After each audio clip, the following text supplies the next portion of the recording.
What if I told you that most people are actually making this fundamental mistake when it comes to the law of money, and you might be making it too, and it's the thing that is keeping you broke and stopping you from actually reaching your financial dreams? Hey, Jason here. If you're new to the channel, I'm an expat slash nomad. I have been doing this for 10 years now in the game. I'm on my fourth country, third continent here in the southern region of Africa in Lusaka, Zambia. And what I've started doing now is sharing with you what I've learned along this 10-year journey. But most important, why you should be looking into the southern region of Africa if you're thinking about becoming a nomad or even already one. So let's go ahead and get into this topic. So today's topic is actually coming from, I was watching the channel Kites. It's one of the reactor channels. I really like them, husband and wife team. And they were watching one of the Pop the Balloons in Houston, Texas. So, I'm a Texan native. So I do support a lot of more Texas stuff. So the Pop the Balloon Texas, I'm more invested in it just to see like, what is the thought process of Texans now? Like, how's things going there? And so it was devastating, man. This one scared me. Like, one of the ladies gave me hope, but the rest of them scared me. And especially this one when it came to finances. And so to sum up what happened, the guy was asking the question he asked, questions such as, if I'm telling you we need to save $1,000 this month, how will you react to that, and how do you feel about that? And the thing was, he was just trying to judge to see, are you a spender or saver? Like, where are you at financially? Which I thought was a really great question. And I think finances is one of the questions a lot of us do not talk about openly enough, especially when it comes to picking a partner. Just remember, money is the biggest thing that causes most divorce throughout the world. So we should be openly talking about money now and really getting to understand financially who is this person that I'm willing to spend the rest of my life with. Just food for thought. Just food for thought. And so when he asked her that, her instant reaction was, "So are you cheap?" And I was like, "What? Are you cheap?" He's asking. And then he was like, "No, what I'm trying to say is, like, let's say if the house that we want to get, we need to save an extra $1,000 this month. Would you be willing to sacrifice and save it?" And she was like, "No, I earn money. So if I spend 1,000, I go earn 1,000." Then right there, all the red flags went off for me. And if you like me, where you've been really working hard on your financial independence and your money mindset, you're probably like, "Nah, I'm good, Jay. I'm good." And I feel you. And it was really sad because the young lady was a nurse, which means she's making good money. But like, earning money is one of the lowest ways to earn money, especially when it comes to your physical time. And this is what I'm talking about here. This is just a loose representation of the four quadrants from Robert Kiyosaki's book. E is for employee, S is for small business, B is big business, and I is investor. She showed her mindset financially is here at the employee quadrant, and she doesn't see anything outside of that. And you may be like, "Yo, Jay, that's a very huge assumption to make about somebody. How can you say that?" And the reason being is she literally stated it when she said, "I spend 1,000, I earn 1,000."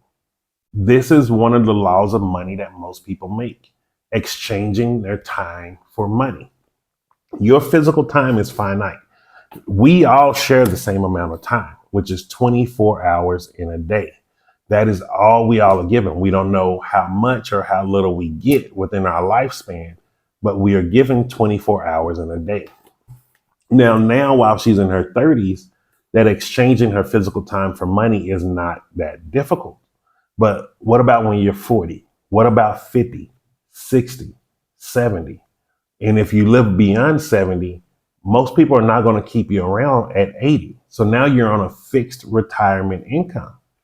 And if you're on a fixed retirement income, and because you stayed in the employee mindset, you made this one crucial mistake of what money actually does. Money actually, it deflates. Your money does not have the same spending value every single day. The money you earn today will not be worth the same amount of money you earn 10 years from now. You will see the spending power of that money. There's a deflation that goes automatically into the currency, and there's an inflation for the goods to buy. So those, like, let's say starting here, everything was even. And then it just slowly, because as your money is deflating, the value of your money deflates, the cost of goods are increasing. It becomes a gap. So what used to probably be $1,000 here may now become $1,000 there. That's not the same amount of earning power. And it's not even the same amount of time you have to put in to earn it. And so we have to start understanding this principle. This is why I talk about multiple streams of income, which I've learned from Bob Proctor, who learned it from Earl Nightingale. You have to start having multiple streams of income coming in. But how are you going to just get multiple streams of income if you're here in the employee quadrant and you're just saying, I can physically always go earn some more money? Do you see how that's a very dangerous loop to be in? You're in a closed box, and the only way to truly keep up your lifestyle is to be outside of that box. And at the very least, you should be in this S quadrant, the small business. This is where you're starting to utilize some of your money to try to earn money for you. Now, where most people mess up in the small business quadrant is they mess up where they're not in charge of their profit losses. They don't understand assets versus liabilities. And so sometimes a lot of people are thinking they're in a small business, but because it's truly a hobby, it becomes a liability and they're just dumping money into it without readjusting, doing corrections, and getting the business down and really understanding their business. And just remember, no matter what business you really get into, you have one main problem. Where are you going to acquire customers?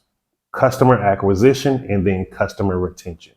That is what every business needs. It doesn't matter if you're a tech business, an education business, a cooking business, whatever, tailoring, like no matter what business you're doing, you need customers to acquire and you need to learn how to retain those customers.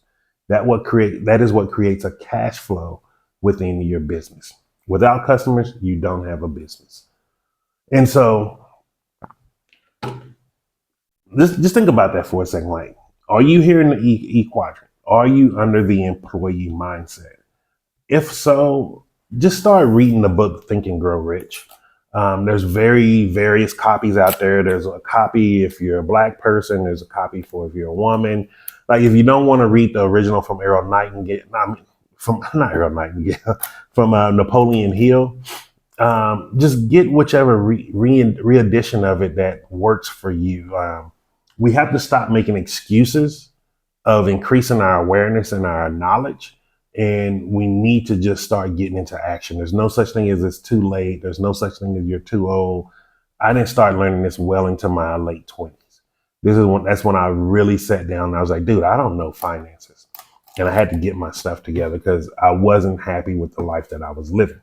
And now you're seeing me right here living in the small business quadrant, but I'm over in these two quadrants where I'm building things too.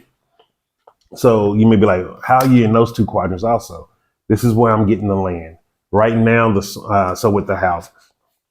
And this will show you how to do your profit losses. And let me just share this story with you.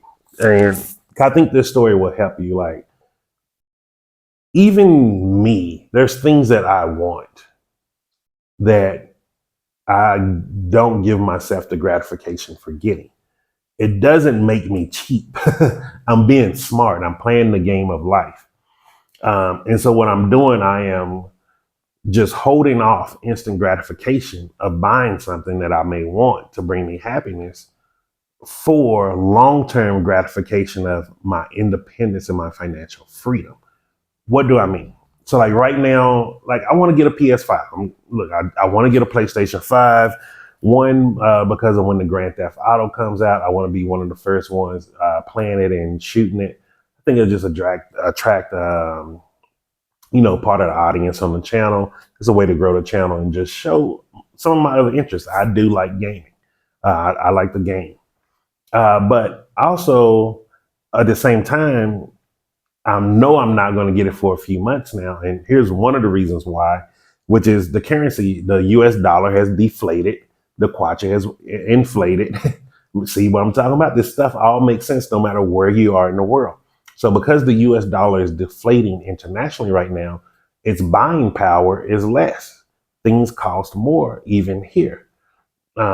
It's not like to where things are too expensive in Zambia, because remember, at the same time, my dollar multiplies by about 24 now, but the spending power has actually, so the dollar went up because I'm multiplying it into kwacha, but my spending power is going down because the kwacha is increasing. I hope I didn't make that overcomplicated, but like once you're used to living overseas and dealing with the currency exchanges, it just naturally makes sense to you. You have numbers in your head of how you live. And so that means instead of paying maybe $620, I'll now be paying $700 for the same PlayStation 5. Nothing's improved on it. It's just from that little thing, it has increased the power. And this is how all goods and services work. Like I know right now, a lot of people in the US are saying how eggs are so expensive. But like that is what's going on. Somehow your fiat currency, the physical cash you carry, is losing its value, it's deflating, and the cost of the goods are increasing or inflating. That's what inflation is, and but no one talks about the deflation of the currency, which is just as important. And so then on top of that, every time I go in, like every time I go to the mall or something, I see electronics, so I go and ask to see how much the price is.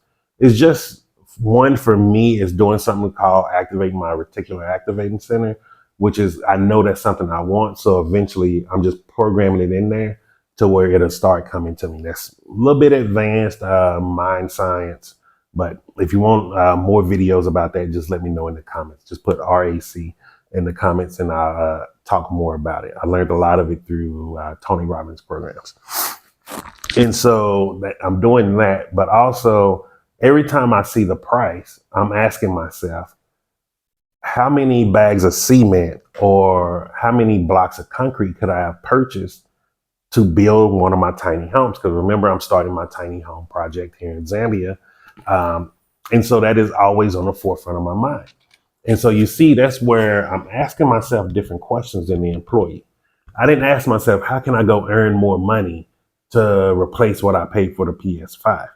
I asked myself, how many bricks, how many bags of cement am I spending on something that's going to give me instant gratification over something that's going to give me generational wealth? Because see, with just the tiny homes, once I build a certain number, I'm now here in big business. And so you may be like, what do you mean, Jason? So I'm gonna start off with the smaller numbers first.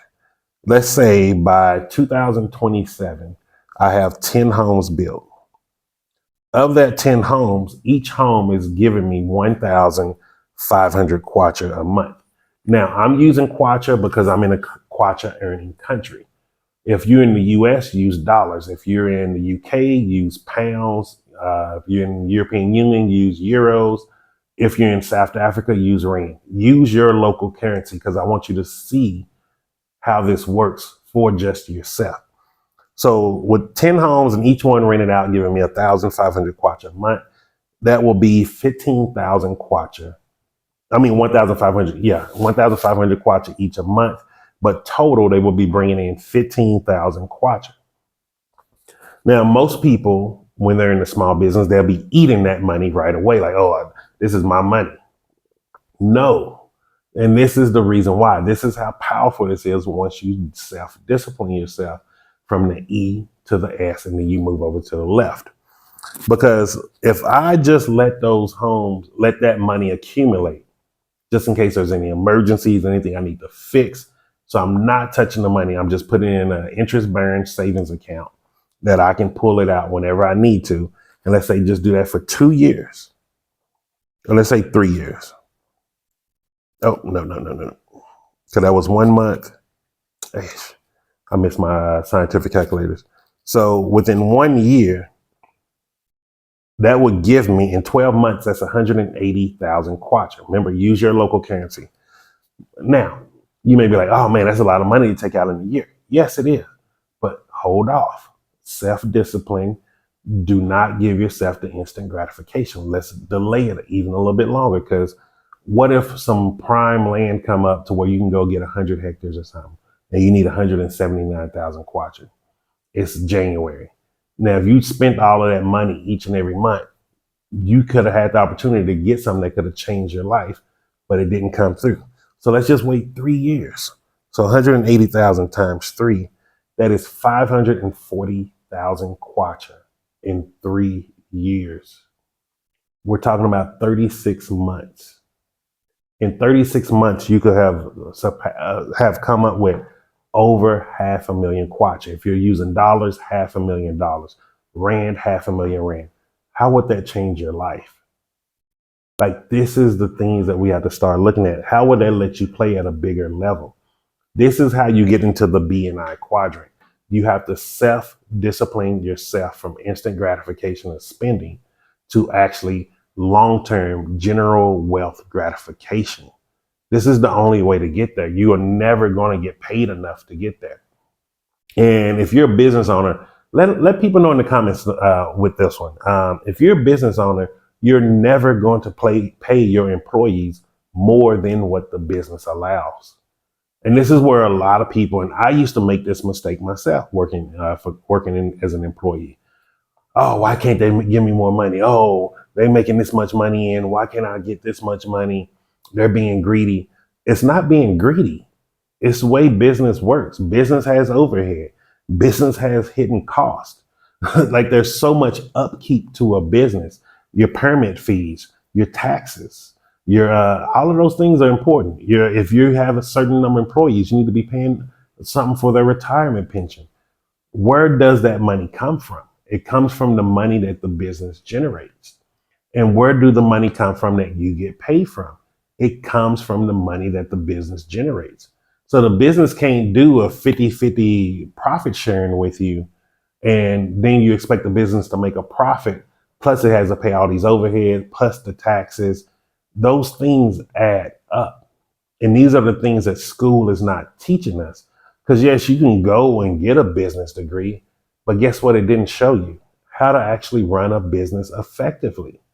And guess who didn't teach you? Someone who is currently running a business successfully. And I'm not knocking teachers and professors, but it's like, we need to be real here. Yes, it's okay to understand the theories behind stuff, but theory and action don't mean the same thing. I'm telling you right now from personal experience, if you think customer acquisition is something as simple as, hey, I got a business, come to my business, you're never going to make it in business.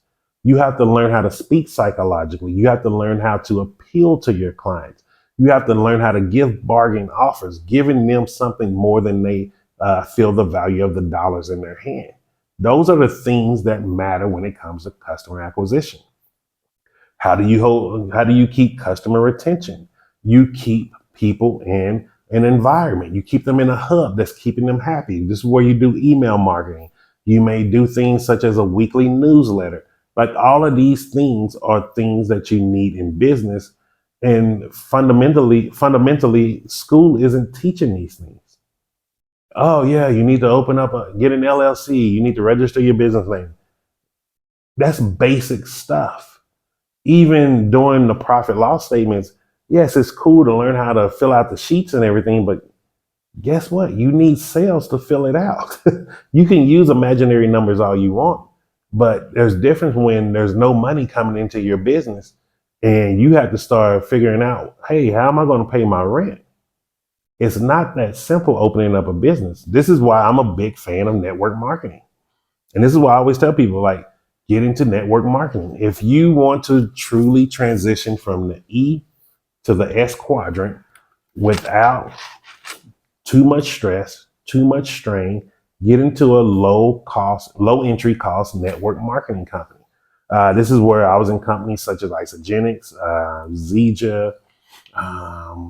We were in a travel agency company. Like, if you're a person that's doing travel, YouTube and stuff, like, you should be doing a travel agency company. helping people book places to the places that you go, showing them excursions, showing them places to do, building itineraries for people. Like, I bet you getting the MBA ain't teaching you that. And it's not knocking it. I promise you, I'm not knocking it, but like, we need to be realistic here. Action does not is not the same as theory. And so I just wanted to share that with you because, sometimes because I read a lot of books and there's a lot of things that I just personally study, I be thinking a lot of people have access to this information. But the more I'm seeing some of these reality shows on YouTube, I'm like, I don't think people know this stuff. And I don't think I'm better than anyone. I just don't want people making the mistakes that I made. Like, I remember what it feel like being broke. I remember what it feel like having a damn payday loan. I remember what it feel like having a damn car title loan. It's not fun. It's not cool. Like, that sucks. The amount of stress that is on you physically because you don't know how you're going to make it with payday because about 80% of your damn check have to go to paying off a bill or a loan. I remember what it feel like. I remember what it feel like to be in credit card debt. It sucks. I don't wish that on anybody, especially you. And so this is why I'm talking about these things and sharing these things with you. Like, even now, like, I'm transitioning my life to where now I live off my credit card. And you may be like, Jason, but you don't do credit card debt. What I mean is every week I do all of my regular purchases now on my credit card. I block my credit card when I'm not about to use it, and I just unblock it when I'm about to use it. One, that stops instant gratification of just spending out of nowhere, like, oh, I saw this. No, I don't allow myself to do that. But two, the thing that I do is every 3 to 4 days, I just pay the credit card off. So it's always at a zero balance. Like, what they're doing is I'm just creating more and more credit history just on my everyday life. And I learned that from Grant Cardone and a couple of other people. And so I'm moving myself into the next quadrant. And so to move myself into the next quadrant, I have to rediscipline myself in new areas of my life. And this is what it's about. And so don't think like, oh, I got everything now. It should be a gradual increase. Like, you should always want to increase and do better. You become a better person. Man, look how, I'm sorry, but do you see how even my skin tone is now? And I'm gonna have to let me plug OB products. Like, these are the products that I use now. This is the bath salts I have. Actually, I'm throwing some of this on the land too. It's for this one's for healing, so just get any negative energy off, and I have some for good luck also. But like, I'm using the facial scrub. It's an activated charcoal. It's helping to keep my skin tone even and helping with the blemishes and keeping my skin not dry. So wintertime, my skin does really bad actually. And so what's keeping it moist and everything is my body butters that I have. Oh, I'm telling you, OB makes the best products in the world. And this is in South Africa. So if you're in SA, make sure you check them out. It's 27 boxes in Melville, and the shop is Lifestyle Hub. I'm probably even going back this August. I'm thinking I'm going a little early just to pick up some more products because, man, I didn't bring enough. And so if you're in Lusaka and if you need me to pick up products for you, just shoot me a message. Let me know. I'll let you know what the cost of all of them are. And look, you have to pay for your own products. I'm not gonna buy your products. I ain't that nice. But that's about it. I had to plug this. I'm like, man, my skin is looking really good right now. I'm really enjoying it, especially with I switched to my winter beard now. Got to change it up, man. Got to keep it going, having fun. But yeah, that's today's money talk. If you have any questions or comments, just leave them down below. If there's more that you want me to talk about, a very specific subject around money, let me know. I'll share with you some of the books that I'm reading. I'll also be looking forward. I'm going to be doing videos where I'm reading You Were Born Rich. I'm going to break it down from chapter to chapter. So that way, if you're not able to afford the book or if you can't find the book, you can just come here on the channel and I'll have that playlist for you. And I'm probably going to be doing that with a lot of different books. Not only does it let me go over and restudy books, but it also give you a chance to see how I actually study these books. And what I'm thinking of doing, I'm gonna do one upload where it's just me reading the books, no commentary. And then I'm gonna probably do study uploads and show you how I actually break down parts of the book and study parts at a time. So you can see how I do it in real time. And so, like I said, if you have any questions or comments, leave those down below. I appreciate you for watching. Make sure you like the video, subscribe if you haven't, share this with someone who could be benefiting from this. It's 2025 and on forward moving. We need to be about sharing. Sharing is one of the biggest things next to gratefulness in life. And it's time to end all of this gatekeeping in the world and start sharing this information so we all can be living the life of our dreams. And so just remember this, I'm Jason, and success is simple once you know how.